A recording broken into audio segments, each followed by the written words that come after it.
If there is one senator who has always stood with the people, the common mwananchi, and articulated issues affecting the people of Kenya, is Senator of Kisii, Senator Onyonka.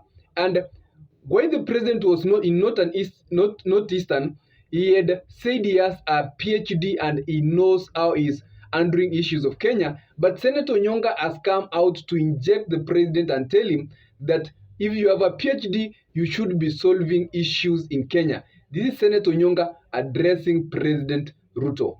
The last point I wanted to make, I saw the other day the president saying that some of us who are criticizing him, we don't have PhDs and we are not educated. Mheshimiwa Rais, Moi alikuwa na PhD.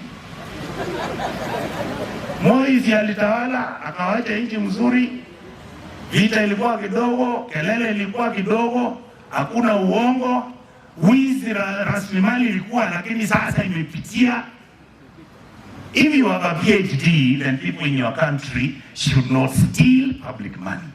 If you have a PhD, hospitals should be working, SHA should be working, she should be working, university funding model should be working. You have PhD, Your Excellency. So you just call even Salasia to advise you.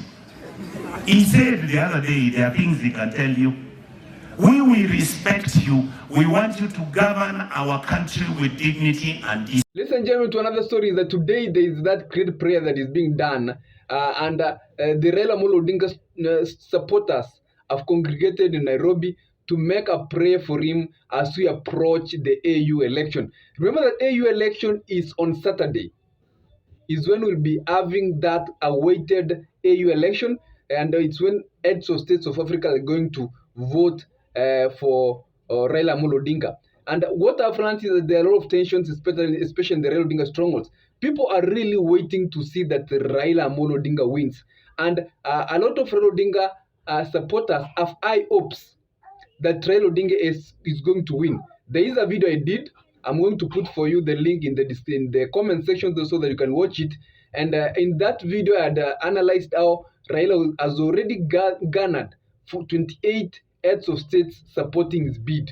Ladies and gentlemen, it's going to be so unfortunate, also frustrating, and I don't know what's going to happen afterwards if RAILA Odinga doesn't win that election by bad luck. Remember that this election is going to be determined by a lot of things, especially now that we have the DRC issue, and the 28 votes RAILA already has is the same number Amina Mohamed, when she was running for the same seat in 2017 as a Kenyan candidate, got at some point in the 5th round. And so it's an issue we'll be following. We will be waiting to see on Saturday how things are going to unveil. If RAILA Odinga wins, well and good for the RAILA Odinga supporters and the Kenyan country at large. But if RAILA Odinga loses, a lot of implications are going to come out, and a lot of people are going to blame President Ruto. And especially now that Azimio coalition has been declared the majority coalition, and Rigathi Gachagua is no longer there to support President, the ODM party and the Azimio coalition can frustrate President Ruto if RAILA Odinga loses this AU election. It's a big thing. It will be a very big day for Kenya. We'll be waiting to see what happens. And others, ladies and gentlemen, remember to subscribe to this channel so that when I have such information, I will be always notifying you. Others, ladies and gentlemen, have a nice day and stay safe whenever you are.